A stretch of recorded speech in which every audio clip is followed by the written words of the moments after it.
नमस्कार, आपके साथ मैं हूं गौरव अग्रवाल। फाइनल रिजल्ट का काउंटडाउन शुरू हो चुका है। सिर्फ अब 42 घंटे बाकी हैं जब 4 जून को सुबह 8 बजे से 2024 का सबसे बड़ा फैसला आना शुरू हो जाएगा। टीवी9 भारतवर्ष के एग्जिट पोल में एनडीए को इंडिया गठबंधन के ऊपर बढ़त स्पष्ट है। एनडीए को 346 सीटें हैं, इंडिया गठबंधन को 162 सीटें मिल रही हैं। लेकिन इन्हीं आंकड़ों में कुछ ऐसी सीटें भी हैं, कुछ ऐसी डिटेलिंग है जो एनडीए और इंडिया गठबंधन दोनों का खेल बिगाड़ सकती है। वो सीटें हैं ये जहां जीत और हार का मार्जिन सिर्फ 5% है।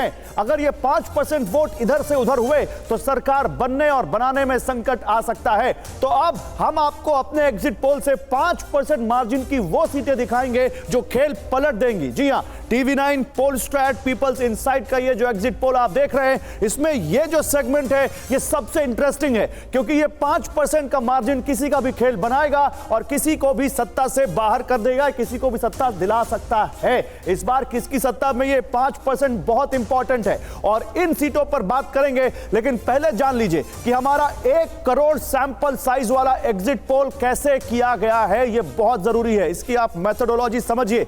देखिए, टीवी9 पीपल्स इनसाइट पोलस्ट्रैट का यह सर्वे है। 1 करोड़, जी हां, 1 करोड़ सैंपल साइज है इस सर्वे का। आईवीआर के जरिए लोगों की राय ली गई है, लोगों के डेटा बैंक से रैंडम नंबर को कॉल किया गया है। लोकसभा की 543 सीटों पर यह सर्वे किया गया है और लोकसभा सीटों के अंतर्गत आने वाली हर विधानसभा सीट से, अगर किसी में 5 है, किसी में 6 है, किसी में 7 है, तो हर विधानसभा सीट से एक सैंपल लिया गया है और हर फेज की वोटिंग का सैंपल लिया गया है। हर फेज में वोटिंग खत्म होने पर पूछा कि आपने किसको वोट दिया है। मार्जिन ऑफ एरर इसमें आप ±3% रख सकते हैं। और इसी पर देखिए, हमारे साथ बात करने के लिए शंभुनाथ शुक्ला हैं, वरिष्ठ पत्रकार, लगातार आपके लिए एनालिसिस कर रहे हैं इन एग्जिट पोल्स का। रामकृपाल सिंह जी हैं, वरिष्ठ पत्रकार, ये हमारे साथ स्टूडियो में मौजूद हैं। शिव सहगल हमारे साथ हैं पोलस्ट्रैट से और संदीप गुप्ता हैं पीपल्स इनसाइट से, ये भी लगातार जुड़े हुए हैं और ये आपको बता रहे हैं कि कैसे आप इस एग्जिट पोल को समझिए। देखिए, डेविल लाइज इन डिटेलिंग्स। अगर आपको इस पूरे एग्जिट पोल को बहुत अच्छे तरीके से समझना है, आपको उसको डिटेलिंग में जाना पड़ेगा, आपको आंकड़ों को और अच्छे से समझना पड़ेगा और हम यही कोशिश कर रहे हैं। आइए आपको सबसे पहले जो हमारा देश का सबसे बड़ा राज्य है उत्तर प्रदेश, जिसमें 80 लोकसभा सीटें हैं, उसकी डिटेलिंग आपके सामने रखते हैं कि 5% मार्जिन वाली कौन सी सीटें उत्तर प्रदेश में हैं। और बहुत इंटरेस्टिंग है, पूरे देश की नजरें उत्तर प्रदेश के चुनाव पर हैं, उत्तर प्रदेश की लोकसभा सीटों पर। इनमें कौन सी सीटें हैं, देखिए यहां पर हम दिखाएं आपको। अमेठी है, अमेठी में बीजेपी और कांग्रेस में कड़ा मुकाबला है और केवल 1.5% का, 1.52% का यहां पर अमेठी में आपको जीत और हार का मार्जिन दिख सकता है, जो कि बहुत इंटरेस्टिंग है, क्योंकि एक तरफ स्मृति ईरानी है, दूसरी तरफ किशोरी लाल शर्मा है। दूसरी तरफ बाराबंकी, कांग्रेस यहां पर आगे दिखती है, 5% से कम मार्जिन यहां भी है, 4.66%, और बीजेपी पीछे दिखती है। बाराबंकी में तरुण पुनिया है, जो कि कांग्रेस नेता पुनिया के बेटे हैं। लालगंज आइए, आजमगढ़ जिले की दूसरी सीट है, यहां पर बीजेपी आगे है, लेकिन मार्जिन देखिए, समाजवादी पार्टी के कैंडिडेट से मात्र 0.21%, यानी ये तो कभी भी कुछ भी हो सकता है इन सीटों पर। आगे बढ़ते हैं, अमेठी, बाराबंकी और लालगंज के बाद अब गाजीपुर देखिए। गाजीपुर में समाजवादी पार्टी आगे दिखती है, अफजाल अंसारी, बीजेपी, पारसनाथ राय पीछे दिखते हैं, लेकिन अंतर क्या है, केवल 2.14%। फतेहपुर देख लीजिए आप, बीजेपी आगे दिखती है, समाजवादी पार्टी पीछे, लेकिन अंतर क्या है, 0.7%, 1% भी नहीं है। अंबेडकर नगर, चुनाव से ठीक पहले रितेश पांडे बीजेपी में आए और उसके बावजूद मार्जिन यहां पर दिखता है 4.46% का, यानी यहां पर बीजेपी और एसपी में बहुत फाइट है। तो ये जो 6 सीटें हैं उत्तर प्रदेश की, इनमें 5% से कम का भी अंतर एग्जिट पोल में दिखता है। लेकिन बाराबंकी लखनऊ से सटी हुई सीट है, लखनऊ बीजेपी का गढ़ माना जाता है, लेकिन बाराबंकी में ऐसा क्या हो गया जहां बीजेपी पिछड़ती हुई दिख रही है, हालांकि मार्जिन 5% से कम है। चलते हैं जरा शिव और संदीप के बाद और उनसे डैशबोर्ड पर इस बात को समझते हैं। शिव, मुझे समझाएंगे आप, बाराबंकी में आखिर ऐसा क्या हुआ जहां पर एक तो मार्जिन इतना कम दिख रहा है और फाइट इतनी टाइट दिख रही है? मैं अपने व्यूअर को जैसे पहले बता रहा था, यहाँ पे रंग के आप हिसाब से देख सकते हैं कि जितना गाढ़ा है, जितना हल्का रंग होगा उसके हिसाब से मार्जिन होगा। आप देख सकते हैं कि यहाँ पे कांग्रेस 4 असेंबली सेगमेंट में आगे है, लेकिन इतने वोटों से भी आगे नहीं। आप देख सकते हैं ये हैदरगढ़ में 43-48, जैदपुर में 50, यहाँ पर एक जैदपुर है जहाँ पे 10% से आगे है। बाराबंकी शहर में भाजपा आगे है करीबन 1% से, और रामनगर में और कुर्सी पे दोनों जगह पे कांग्रेस आगे है। और यहाँ पे आप देख सकते हैं सिर्फ जो कुर्सी की रोड है वो यहाँ पे 8% है। लेकिन इस पूरे सर डेटा में एक चीज बहुत इंटरेस्टिंग है, जो शहरी इलाका है वहां पर बीजेपी अच्छा कर रही है, लेकिन बाकी सब जगह कांग्रेस के कैंडिडेट अच्छा कर रहे हैं ग्रामीण इलाकों में। जी, आप ऐसे एक जनरलाइजेशन तो मैं नहीं दे सकता, लेकिन मैं आपको एक दूसरा उदाहरण दूंगा जो अमेठी का है।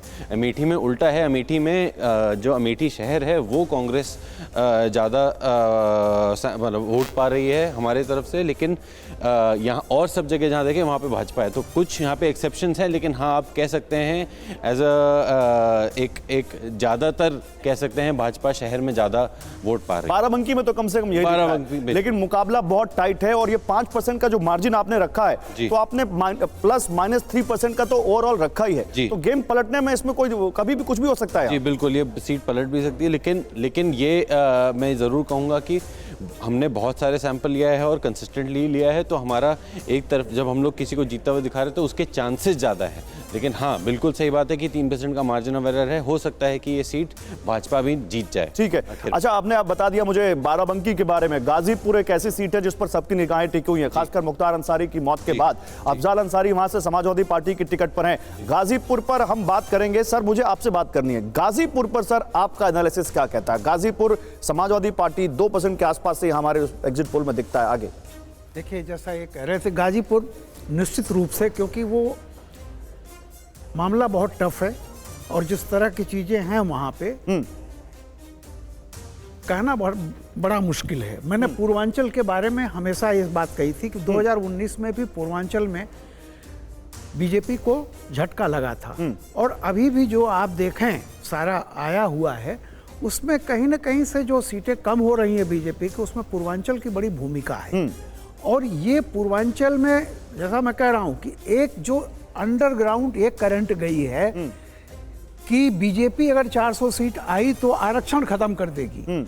ये जो पारंपरिक वोट वहां मायावती का भी रहा है इस तरह का, उनमें भी एक घबराहट सी आई है, और मजबूरी में वो लोग थोड़ा सा शिफ्ट भी कर रहे हैं दूसरी तरफ, इंडिया गठबंधन, इंडिया अलायंस। लेकिन वो इंडिया अलायंस इसलिए नहीं जा रहे हैं, कई जगह तो माइनॉरिटी वोट जो जा रहा है। गाजीपुर में तो सर एक अलग फैक्टर भी, शंभू सर, वहां पर मुख्तार अंसारी बहुत बड़ा फैक्टर माना जाता था, मौत जब जिंदा थे तब भी, और अब तो मौत के बाद सिंपैथी वोट कही जा रही है कि वो इंडिया गठबंधन की तरफ जा सकता है। आपको ये फैक्टर कितना स्ट्रांग लगता है?